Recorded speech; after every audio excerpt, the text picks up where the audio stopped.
Hello traders, chart trading channel में आप सभी का बहुत बहुत स्वागत है।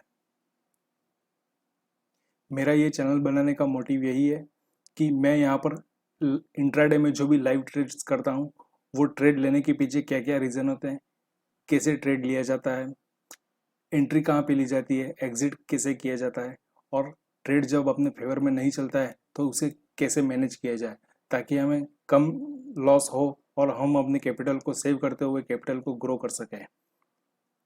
तो आज का डेट है 8/6/2022 और आज भी मैंने कुछ ट्रेड्स लिए थे। तो ट्रेड लेने के पीछे क्या क्या रीज़न थे, इन सभी बातों को हम डिटेल में डिस्कस करेंगे। लेकिन ट्रेड लेने से पहले मार्केट का ओवरव्यू और मार्केट का स्ट्रक्चर देखना बहुत ज़्यादा ज़रूरी है। मार्केट का जो स्ट्रक्चर होता है प्रीवियस डे का, उसी आधार पर नए ट्रेड्स प्लेस किए जाते हैं। तो प्रीवियस डे का मार्केट का स्ट्रक्चर देखें तो प्रीवियस डे में मार्केट ने एक गैप डाउन ओपन दिया था।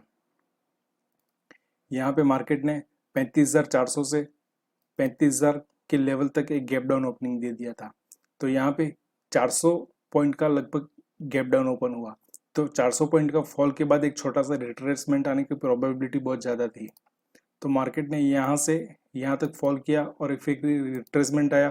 फिर अपने इसी ट्रेंड को कंटिन्यू करते हुए मार्केट ने यहाँ पे 35,000 के लेवल को भी ब्रेक कर दिया था। फिर एक और रिट्रेसमेंट आया और मार्केट ने फिर से अपना फॉल कंटिन्यू कर दिया था। ये तो मार्केट की एक बेसिक स्टोरी थी, सबने मार्केट को इसी तरह से देखा हुआ था, ठीक है। लेकिन मार्केट ने यहाँ पे क्या किया, मार्केट ने यहाँ पे 35,000 का जो लेवल था यहाँ पे, इस लेवल को ब्रेक कर दिया था।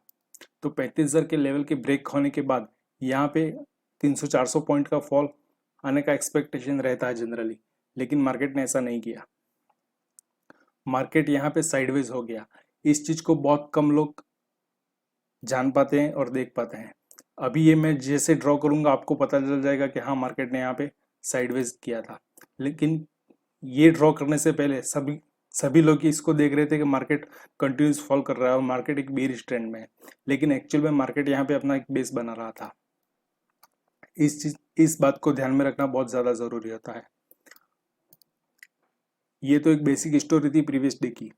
फिर उसके बाद महत्व जो इम्पोर्टेंस रखता है वो आज की ओपनिंग, कि कहाँ पे मार्केट ओपन होता है, उसी आधार पर नए ट्रेड्स प्लेस किए जाते हैं।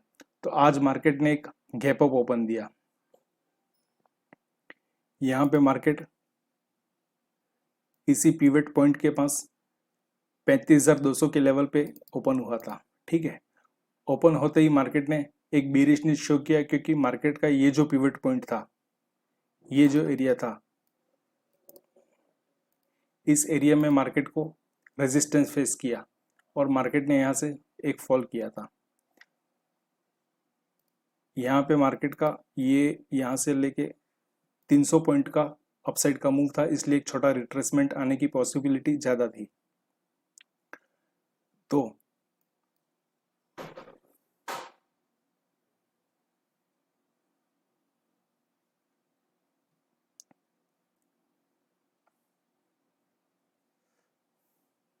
मार्केट ओपन होते ही यहाँ पे एक बीरिश कैंडल शो किया।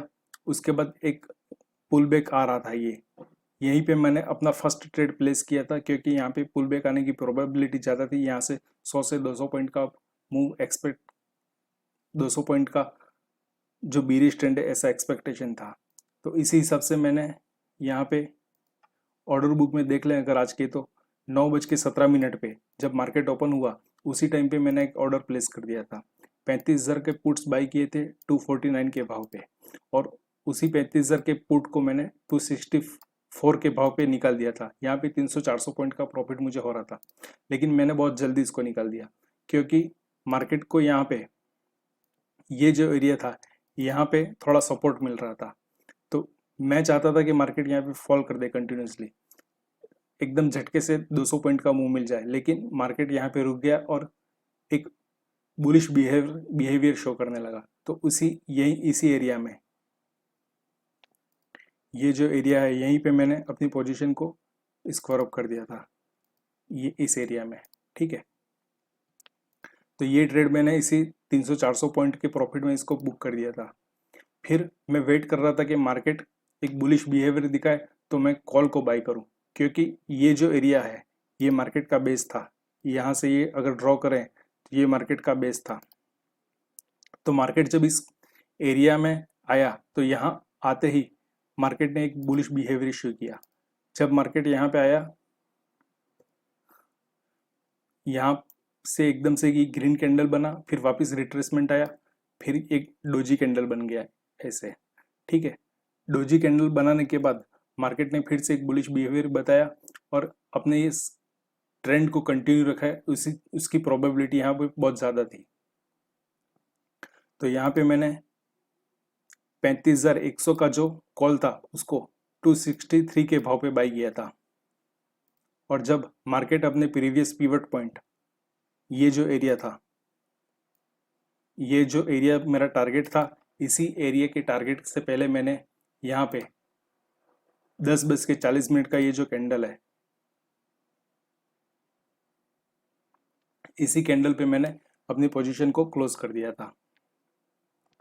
और अपने 100 से 200 पॉइंट का ही टारगेट होता है, लेकिन यहाँ पे मूवमेंट एकदम फास्ट था, इसलिए थोड़ा सा मैंने ज़्यादा टारगेट मिल गया मुझे बहुत जल्दी।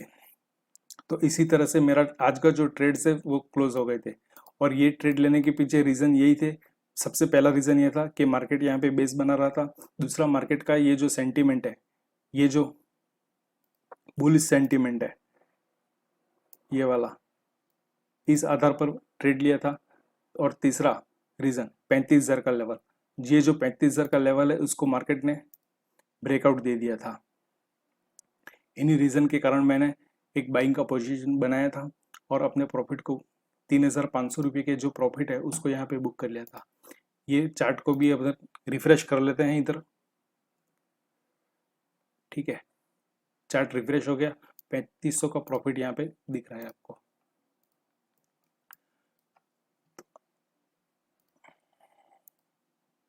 मैं एक ऑप्शन बायर हूँ, तो हमेशा ऑप्शन बाइंग करके अपने कैपिटल को ग्रो करने में ज़्यादा बिलीव रखता हूँ। एक बंदे को टेक्निकल एनालिसिस आना चाहिए कि मार्केट में टेक्निकल एनालिसिस कैसे की जाए। फिर अगर मार्केट में ऑप्शन सेलिंग करेंगे या चाहे ऑप्शन बाइंग करें, दोनों में ही प्रॉफिट होगा। इस बात को हमेशा ध्यान रखें। ऑप्शन बाइंग से भी प्रॉफिट हो सकता है, ऑप्शन सेलिंग से भी प्रॉफिट हो सकता है। मैं ओवर ट्रेडिंग नहीं करता हूँ, मार्केट में एक ट्रेड प्लेस करना ज़्यादा पसंद करता हूँ। अगर ओवर ट्रेडिंग करेंगे तो हो सकता है कि एक दिन प्रॉफिट हो जाए, 2 दिन 2 ट्रेड सही चले जाए, लेकिन फिर अगर कंटिन्यूस ओवर ट्रेड करेंगे तो फिर जो प्रॉफिट है वो लॉस में कन्वर्ट हो जाते हैं। और जो डिमेट में जो एक्स्ट्रा मनी हमने अर्न करके डाला हुआ है वो पैसा भी चला जाएगा। इसलिए दिन में एक ही ट्रेड लेना है, और अगर उसमें स्टॉप लॉस हो जाए तो दूसरा ट्रेड तो लेना ही नहीं है।